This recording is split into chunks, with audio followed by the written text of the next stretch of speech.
React, the king of front-end frameworks, or should I say libraries, since React priests will remind you every 10 minutes that it's not a framework. But let's not get caught up in technicalities. If you're doing any serious front-end development in 2025 and you're not using React, then congratulations, you're a hipster. But for the rest of us mere mortals, React has emerged undeniable winner of the front-end race. And here's why you should love it, or at least pretend to. It's backed by Facebook. Oops, I'm in Meta. Let's just start with the elephant in the room. React is backed by Meta. You know, that small company that only runs the social lives of 3 billion people.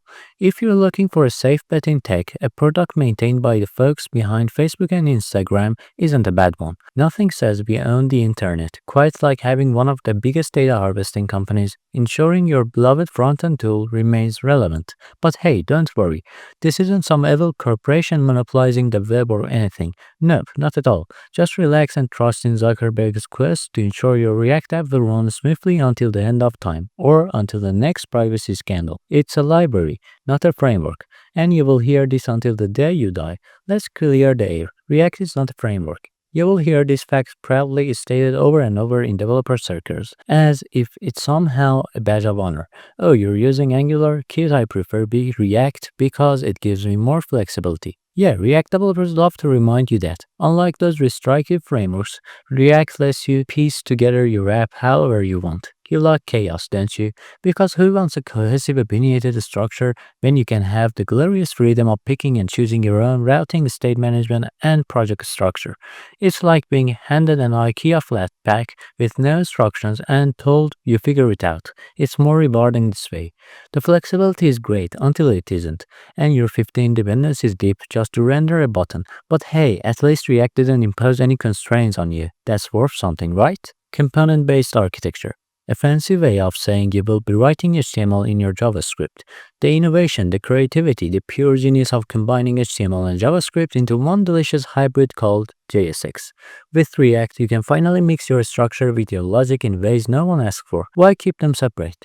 Like in the good old days of clear separation of concerns, when you can jumble everything into one component and call it progress.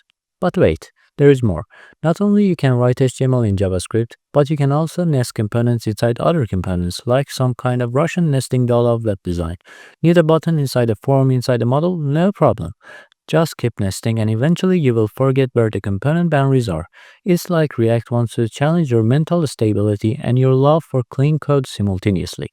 Still, I guess there is something beautiful about knowing that with React, your front-end code will soon look like an avant-garde modern art installation.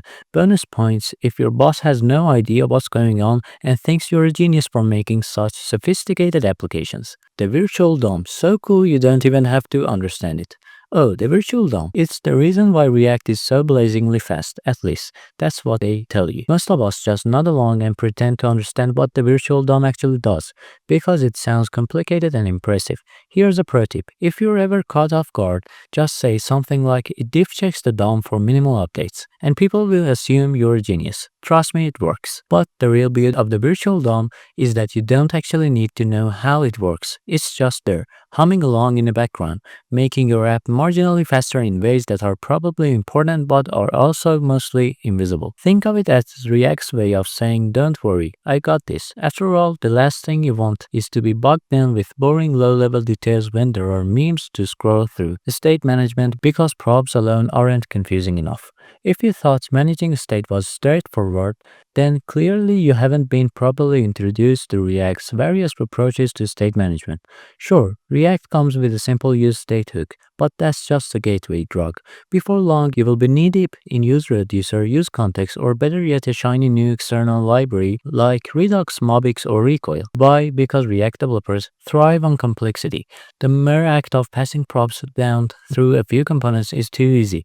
Let's mix things up. Why not have a global state containers where your components can interact with variables that are seemingly nowhere near them in the code? It's the developer equivalent of playing Minesweeper, one wrong move, and boom, everything blows up. Of course, you could keep things simple, but where's the fun in that? Half the joy of React is watching junior developers drown in the sea of state props and lifecycle methods, while you offer sage advice like, have you tried using Redux Funk? Hooks, the shiny toy you now can't live without. React hooks. Remember when React was class-based and lifecycle methods were all the rage? What an ancient time that was, 2018 I think.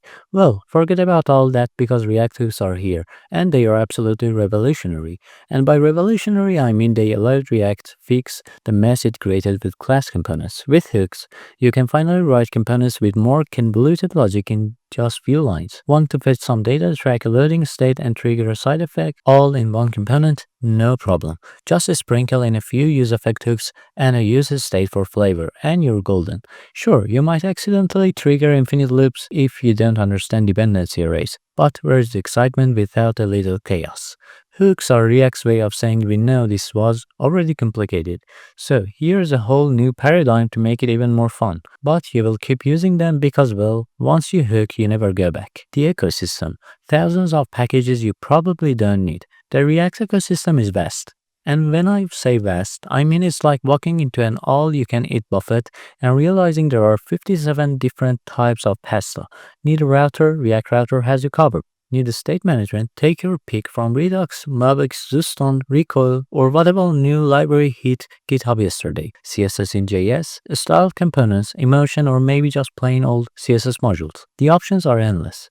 You will soon find yourself drowning in npm packages. Some are beautifully maintained, others are abundant wastelands of forgotten code. But that won't stop you from loading up your package.json with dozens of dependencies. Sure, you could stick to the basics, but why settle for vanilla React when you could create the most bloated front-end application in history?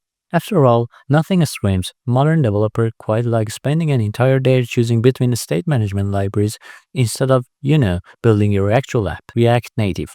One code base to almost rule them all. Let's not forget about React's younger sibling, React Native. The dream of writing one code base and deploying it to both Android and iOS sounds amazing, right? Well, React Native promises exactly that, sorta. It's like a good infomercial. You will get 80% of what you expect, but that last 20%, oh boy, it will make you work for it. Write once, run anywhere.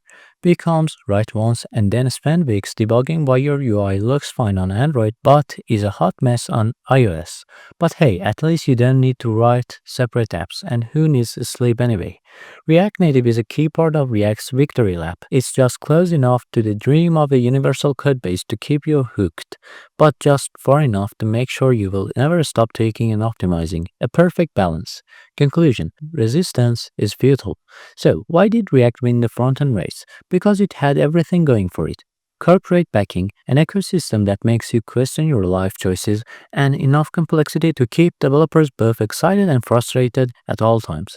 You don't have to love React, but let's be honest, you don't have a choice. At the end of the day, React is like that blockbuster movie franchise that you keep seeing ads for. You're not sure you want to watch it, but eventually you will cave because everyone else is talking about it. And just like that, you're one of us now, writing JSX, managing a state, and explaining to people why it's not a framework. Welcome to the club, don't worry, you will get used to it.